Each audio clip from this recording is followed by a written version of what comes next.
لا حول ولا قوة إلا بالله العلي العظيم أعوذ بالله السميع العليم من الشيطان الرجيم بسم الله الرحمن الرحيم الحمد لله الذي كفى وسلام على عباده الذين اصطفى محمد وآله الطاهرين لا سيما الإمام المبين بقية الله في الأرضين الحجة الثاني عشر الإمام المهدي المنتظر صلوات الله وسلامه عليه أما بعد فقد قال الله تعالى في محكم كتابه المجيد وفرقانه الحميد وقوله الحق بسم الله الرحمن الرحيم يا أيها الذين آمنوا كتب عليكم الصيام عزیزان گرامی، ہم ان تاریخوں میں زندگی بسر کر رہے ہیں جن تاریخوں کو ایک عنوان دیا گیا ہے کہ ماہ مبارک رمضان کا استقبال، یعنی ہم کیسے خدا کے مہینے کا، جس کو شہر اللہ کہا گیا ہے، اس کا کیسے ہم استقبال کریں، اس کے بارے میں ہماری آج کی گفتگو ہے۔ اگر آپ اس قرآن کی آیت کو دیکھیں، یا ایھا الذین آمنوا کتب علیکم الصیام کما کتب علی الذین من قبلکم، اے ایمان والو تمہارے لیے روزہ فرض کر دیا گیا ہے، جیسے کہ پچھلی قوموں کے اوپر، پچھلی امتوں کے اوپر روزہ واجب کیا گیا تھا، اسی طرح۔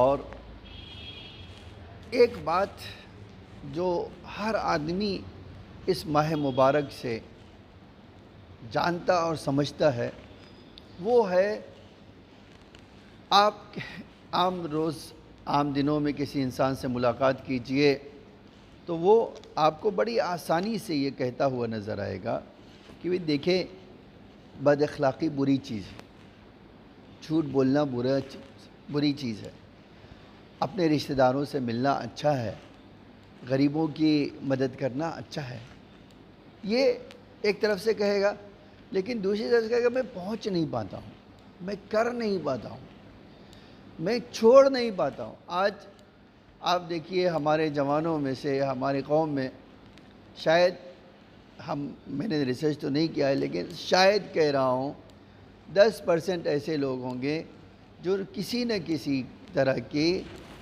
نشے کے عادی ہیں۔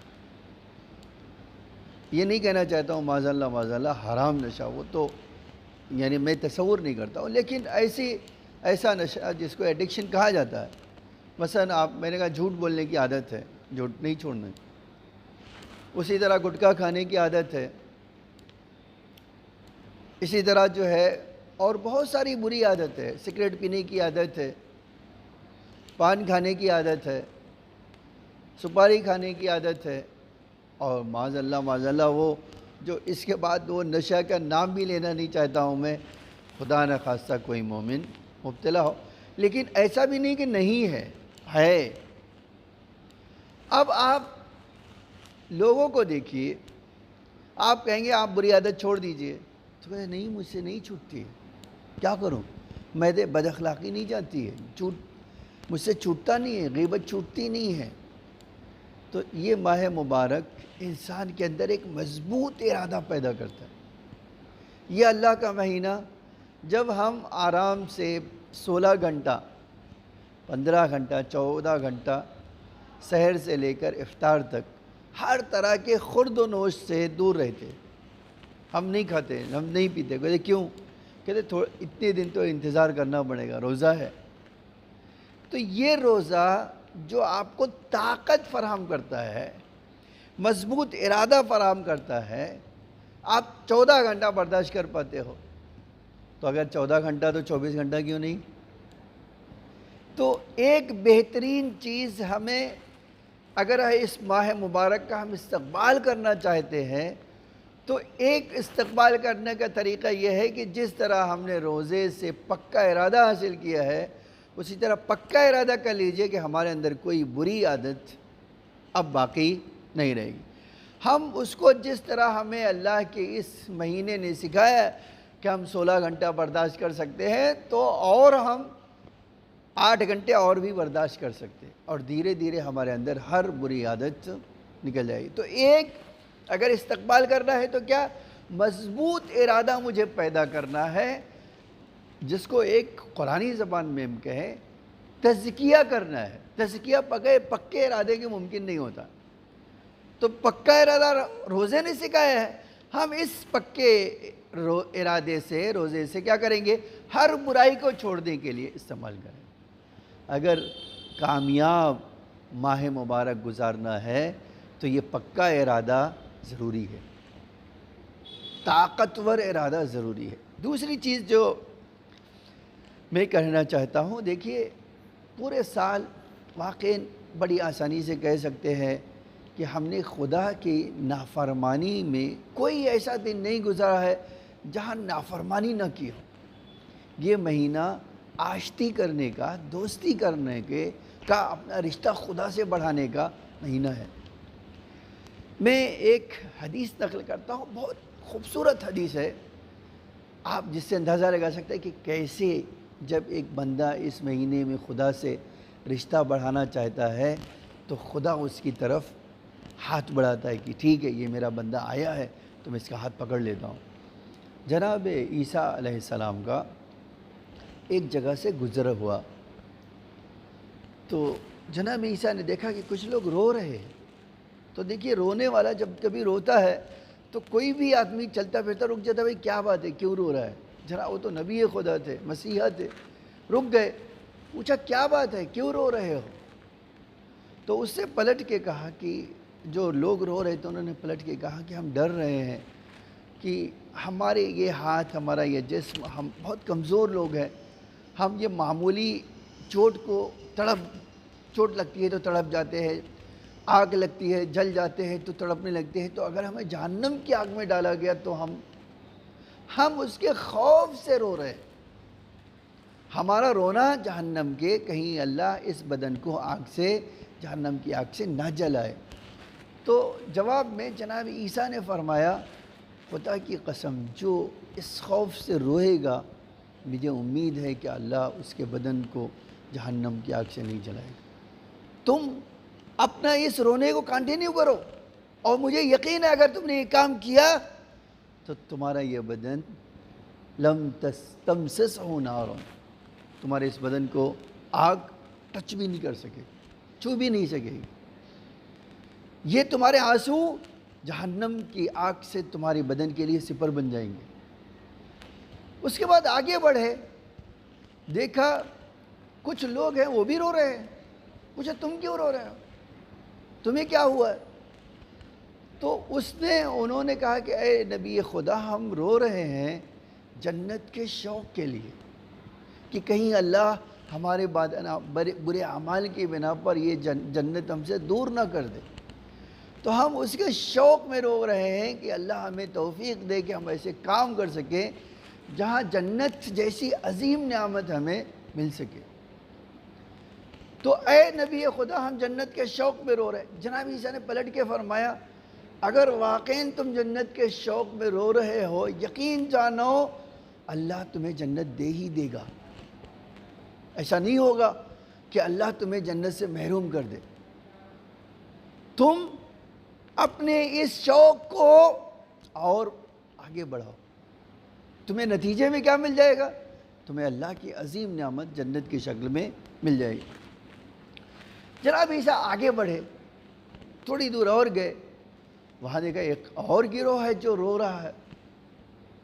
پوچھا تم کیوں رو رہے ہو؟ تو کہا اے نبی خدا، ہم اللہ کی محبت میں، دیکھیے یہ بھی ایک عجیب چیز ہے، قرآن میں یہ آیت پڑھیے آپ، قرآن میں یہ جملہ آیا ہے کہ کچھ لوگوں کے دلوں میں اللہ سے اتنی محبت ہے کہ جب اللہ کی آیت پڑھی جاتی ہے تو وہ سجدن و بکیا، وہ آیت سن کے ان کی آنکھوں سے آنسو نکل جاتی ہے، شوق میں اور سجدے میں گر جاتے ہیں۔ یہ کیا ہے؟ وَزَادَتْهُمْ ایمانا، اور ان کے ایمان میں اضافہ ہی ہو جاتا ہے۔ تو وہ جب جناب عیسیٰ ان سے ملاقات کرتے اور پوچھتے کہ تم کیوں رو رہے ہو، اور وہ پلٹ کے کیا کہتے؟ کہتے اے نبی خدا، ہم اس لیے رو رہے ہیں کہ ہمیں خدا سے انسیت ہے، خدا سے محبت ہے، اس لیے ہم اس کو یاد کر کے رو رہے ہیں۔ جب یہ کہا تو جناب عیسیٰ نے پلٹ کے کہا خدا کی قسم انتم المقربون الی اللہ، تم اللہ کے وہ قریبی بندے ہو، تم اللہ سے وہ نزدیک بندے ہو جن کے جیسا کوئی نہیں۔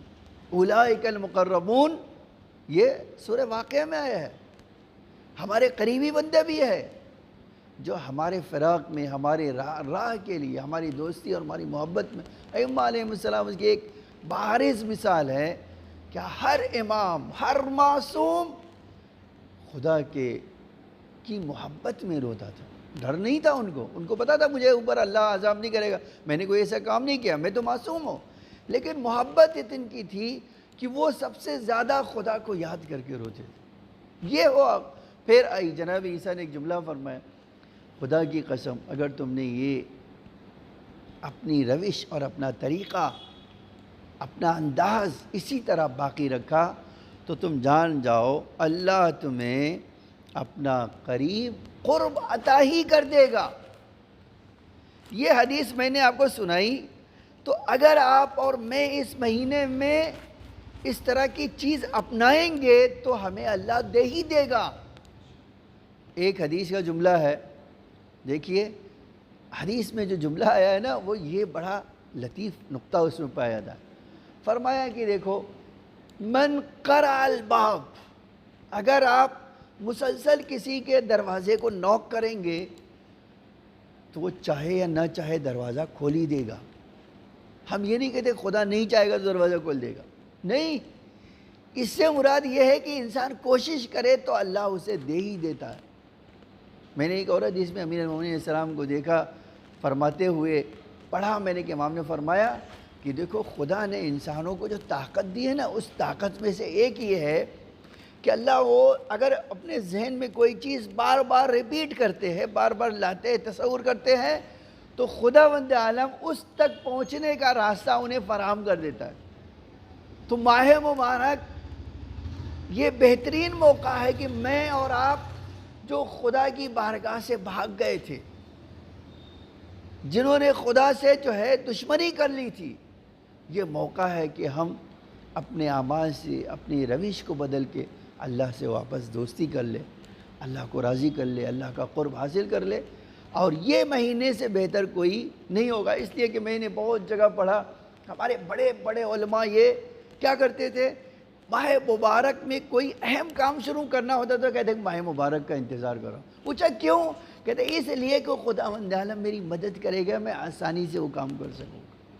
اور وہ بھی آپ جان لیجئے دنیاوی نہیں، معنوی اور روحانی سفر کے لیے، جو مشکل سفر ہوتا ہے اس کے لیے کہتے تھے، اور ان کو وہ چیز حاصل بھی ہو جاتی تھی۔ تو یہ دوسری چیز ہے۔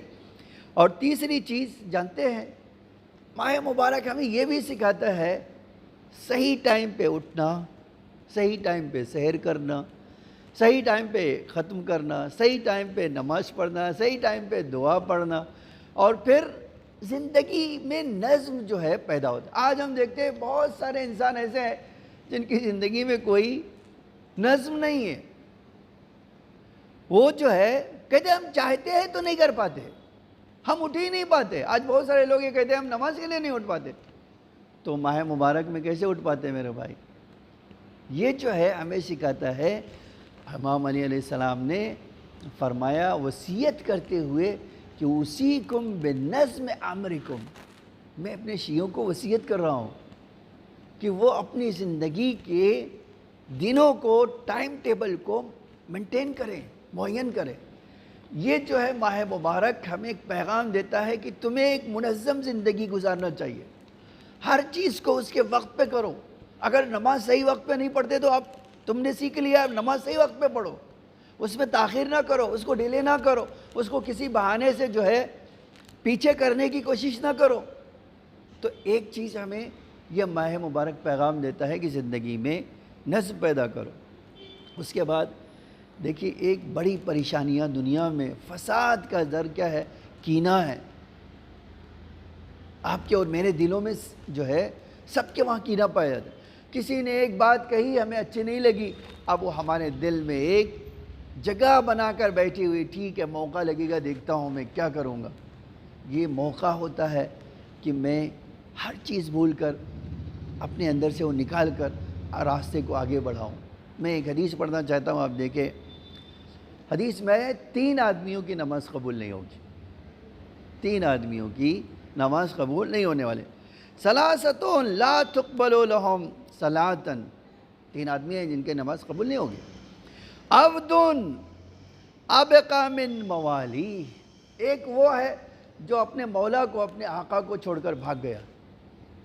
دیکھیے ایک یہ بھی ہے، آج آقا امام زمان علیہ السلام پردے غیب میں ہے، آپ سے پوچھوں آپ اپنے مولا کے وہ بندے ہیں تو شاید ہم زبانی تو کہہ دیں کہ ہاں ہم بندے ہیں، لیکن بندگی کا سلیقہ ہم نے ایک دن کے لیے بھی دکھایا ہے۔ تو اب یہ موقع ہے کیا کہ اگر اپنے امام سے بھاگ گئے ہیں تو واپس پلٹ کر آئے اور کیا کرے؟ ان کی اطاعت کو قبول کریں۔ اسی لیے آیا ہے کہ اگر غلام چاہتا ہے اس کی نماز قبول ہو تو اسے چاہیے اپنا ہاتھ اپنے آقا کے ہاتھ میں دے دے، آقا آج کے بعد آپ جو کہو گے وہ کروں گا میں۔ دوسرے بڑا عجیب جملہ ہے دوسرا، عبد ابقى من موالی حتی یرجع الیہم، یہاں تک کہ وہ اپنے آقا کے پاس پلٹ آئے۔